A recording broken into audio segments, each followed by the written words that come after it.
Dear students, last class में हमने cyclic group पढ़ा था, तो उससे संबंधित थ्योरम की थी हमने।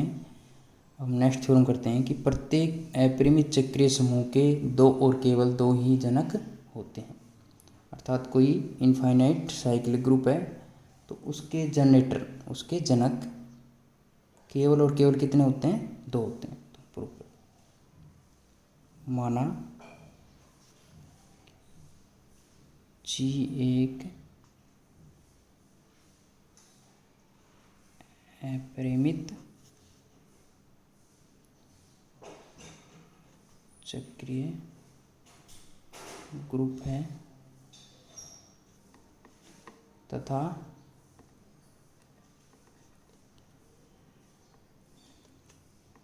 ए उसका जनक है। अर्थात जी इक्वल टू ए इसका क्या है? जनक। सिंस ए ग्रुप जी का जनक है, अतः A inverse B group G का जनक होगा। ये हमने लास्ट वीडियो में ये थ्योरम सिद्ध भी की थी, क्योंकि ए ग्रुप जी का जनक है अर्थात जी के प्रत्येक अवयव को ए की पूर्णांक के रूप में लिख सकते हैं। जब ए की पूर्णांक के रूप में लिख सकते हैं तो ए इनवर्स की पूर्णांक के रूप में भी लिख सकते हैं, क्योंकि ए की पावर एम पूर्णांक है तो माइनस से मल्टीप्लाई कर दी तब भी वो पूर्णांक ही रहता है। ठीक है। अब यहाँ एक सिचुएशन ये हो सकती है कि ए इक्वल टू ए इनवर्स हो, तब तो ये दो जनक नहीं हुए, तब तो एक ही जनक हो जाएगा। तो उसके लिए यदि संभव हो तो माना a equal to a inverse.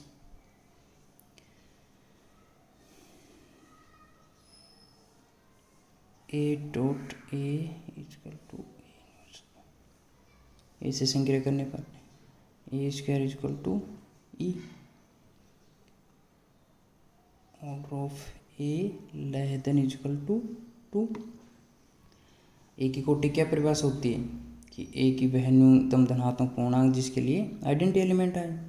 यहाँ दो के लिए आ रहा है तो इसकी कोटि या तो दो होगी या दो से कम, परंतु ए क्या है? ग्रुप जी का जनक है, और ग्रुप जी का जनक है तो इसकी कोटि और ग्रुप की कोटि बराबर होती है। तो ये तो क्या है? परिमित है।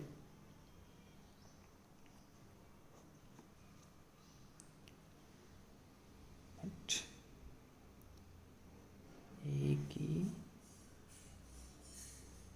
की कोटि अपरिमित है। यहाँ अपरिमित है क्योंकि इसका जनक है ना, अतः a does not equal to a inverse. देखो हमने a equal to a inverse माना तो हमारा क्या रिजल्ट आया कि ए की कोटि परिमित आ गई, परंतु ए की कोटि क्या है? अपरिमित है। इसका मतलब जो हमने माना वो कथन असत्य है, अर्थात a does not equal to a inverse. अब हमें ये सिद्ध करना है कि अपरिमित जो ग्रुप है, इनफाइनाइट ग्रुप है, उसके केवल और केवल दो ही जनक हैं, ए और ए इनवर्स। इनके अलावा और कोई इसका जनक नहीं है। तो उसके लिए हम यदि संभव हो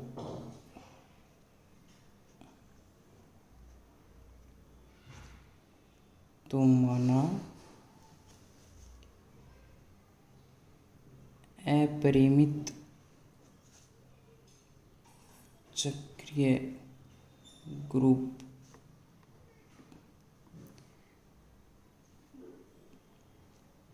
यदि संभव हो तो माना अपरिमित चक्रीय ग्रुप जी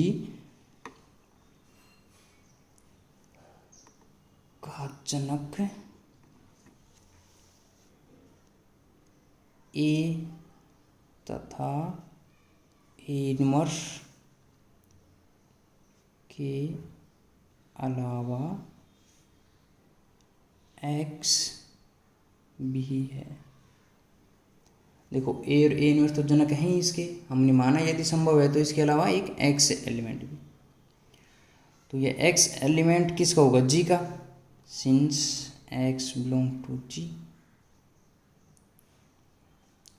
तो for x belong to G there exist m belongs to z such that x is equal to a की power m since a group G का जनक है।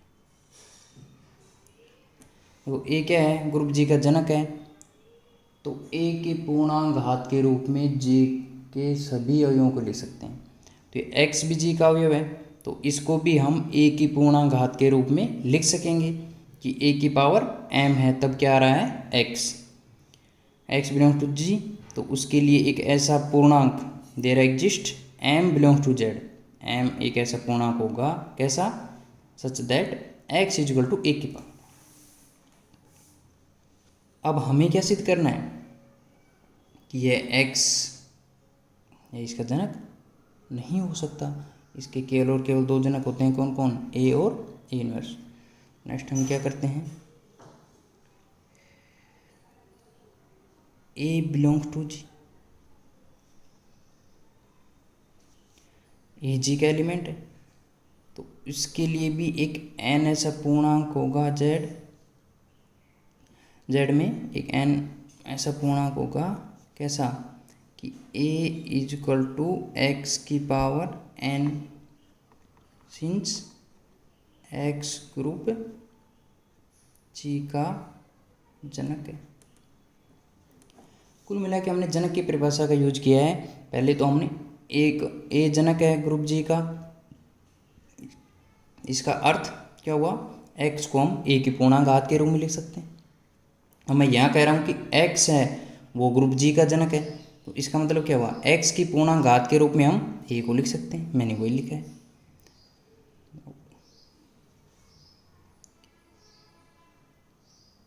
A is equal to x की power is equal to X is equal to क्या था?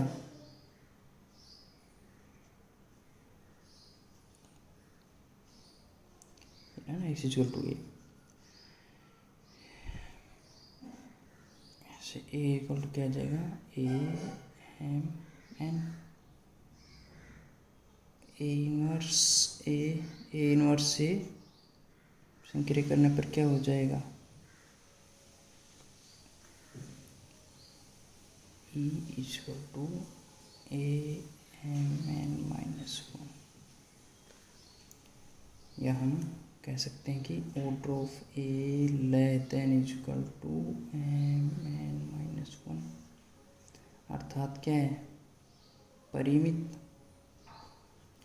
बल्कि हमने group G का जनक क्या माना है? ए, और वो कैसा है? अपरिमित, जो कि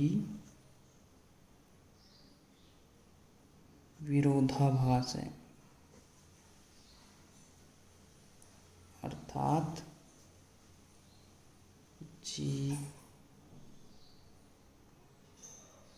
का एक्स जनक नहीं होगा।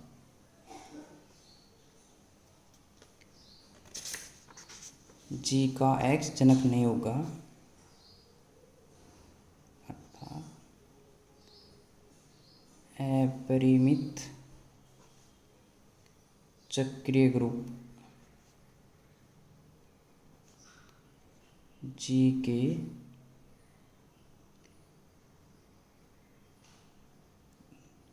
दो और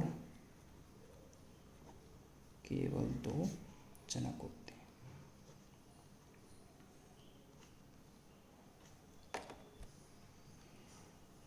ये प्रॉब्लम है कि निम्न ग्रुपों के सभी जनक ज्ञात कीजिए। तो हम पहले ग्रुप पे चर्चा करते हैं। इस ग्रुप में एलिमेंट क्या हैं, 1 2 3 4 और डॉट 5। ये क्या है, मल्टीप्लिकेशन मॉड्यूलो 5।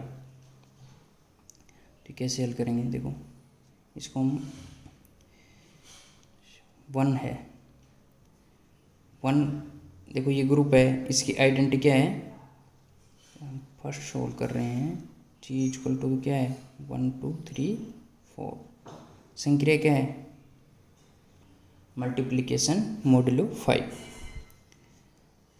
इसका अर्थ क्या होता है, इसका अर्थ होता है कि हम जैसे इनमें से कोई भी दो एलिमेंट होंगे, इनका मल्टीप्लाई करेंगे और उसमें 5 का भाग देंगे, जो शेष फैलाएगा वो लिखें, ठीक है। यहाँ आइडेंटिटी क्या है,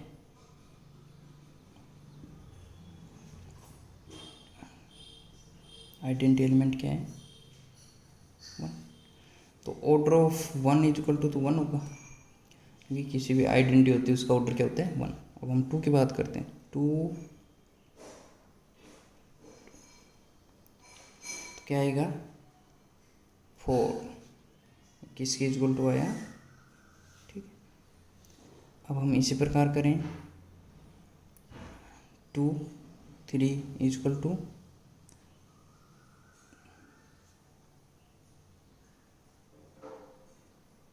समझ रहे हो ना, ये संक्रिया है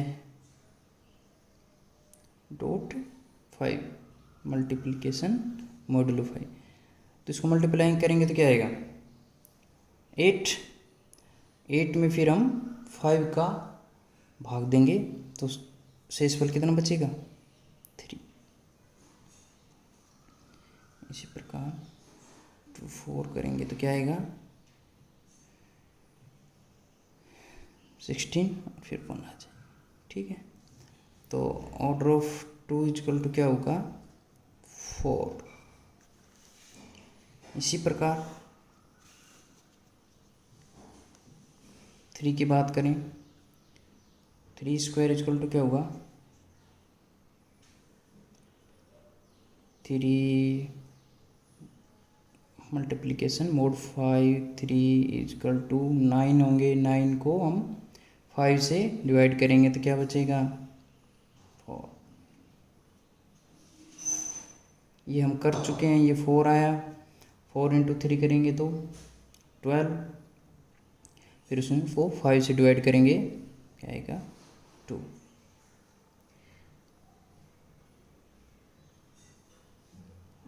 अब की बार क्या करेंगे, देखो 2 को फिर 3 से मल्टीप्लाई करेंगे 6 आएगा, उसको 5 से डिवाइड करेंगे तो 1। तो order of 3 equal to 4।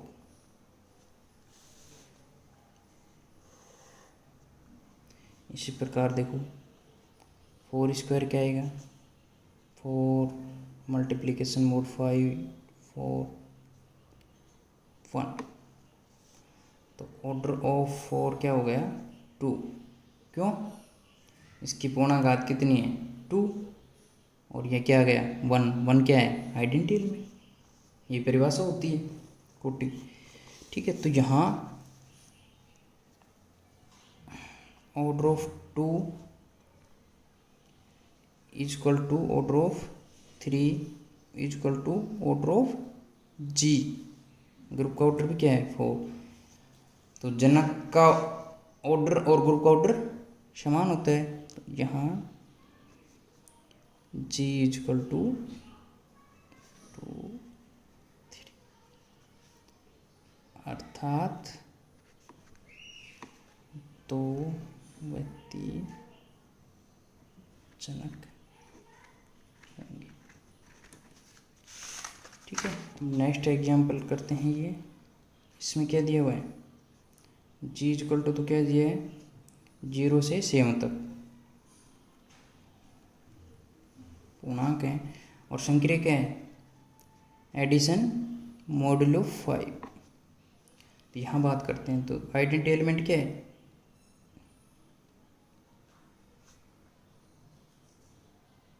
Identity element क्या है 0 है। 0 को किसी में जोड़ेंगे तो वही संख्या आती है, ठीक है। तो ऑर्डर ऑफ 0 इजकल टू 1, 1 का ऑर्डर देखो 1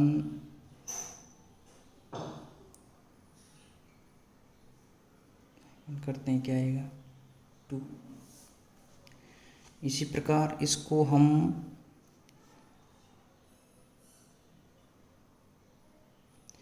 यहाँ 8 है ना, एडिशन मॉड्यूलो 8 है ना, ठीक है। 1 प्लस 8 1 मॉड्यूलो 8 1 इजल क्या आएगा 3। इस प्रकार ये 0 कब आएगा, जब 1 प्लस या हम कहें 1 की पावर 8, अर्थात 1 को 8 बार जोड़ेंगे तो क्या आएगा 8, तो 8 को 8 से डिवाइड करेंगे तो वहाँ क्या आएगा, शेषफल 0 आएगा। This implies order of 1 is equal to 8। अब देखते हैं हम 2 की बात करते हैं। तो 2 की ऑब्वियसली है क्या, 2 4 इजकल टू क्या आ जाएगा 0। तो ऑर्डर ऑफ 2 क्या हो जाएगा 4। क्यों 2 की पावर 4, यहाँ इसका अर्थ क्या है, 2 को हम 4 बार जोड़ेंगे, 4 बार जोड़ेंगे तो क्या आएगा 8, और ये संक्रिया क्या है एडिशन मॉड्यूलो 8, तो 8 आते हुए क्या आ जाएगा 0। इसी प्रकार 3 की बात करें हम, तो 3 प्लस 8 3 इजकल टू क्या हो जाएगा 6। 3 मॉड्यूलो 8 3 एडिशन मॉड्यूलो 8,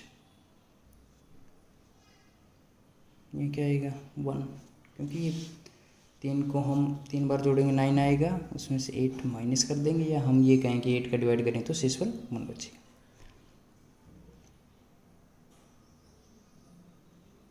इसी प्रकार 3 4 क्या हो जाएगा 4, 3 5 इजकल टू क्या हो जाएगा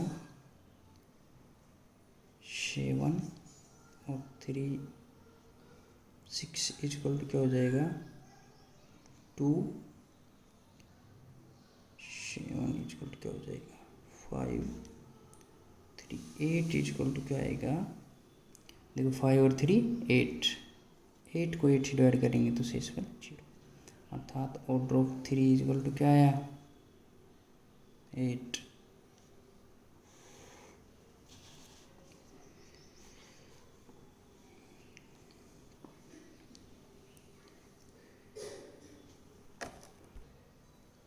अब हम देखते हैं कि जो 4 एलिमेंट हैं क्या आएगा 4 एडिशन मॉड्यूलो 8 इजकल टू 0। तो ऑर्डर ऑफ 4 क्या हुआ 2। अब हम बाकी इस प्रकार कर सकते हैं कि सिंस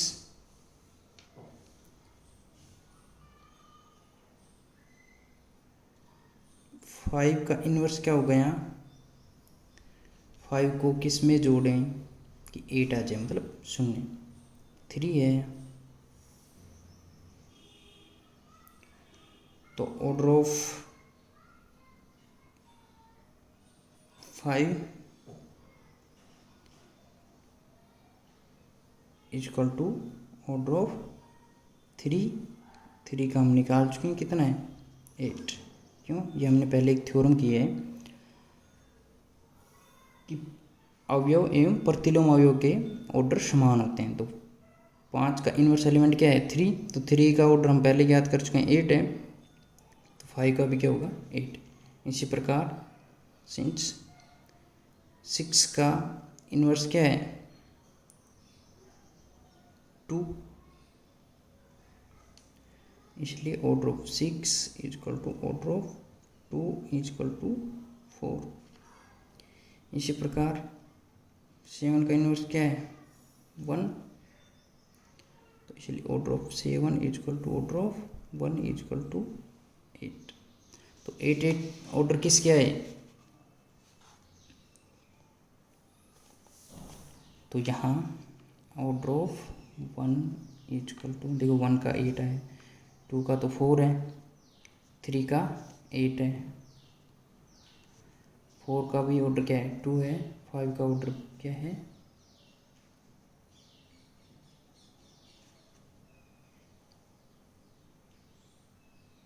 और order of 7 equal to order of G equal to कितना है 8 होता है।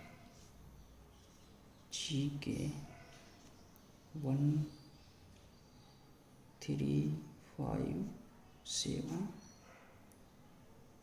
4 जनक होंगे। Thank you.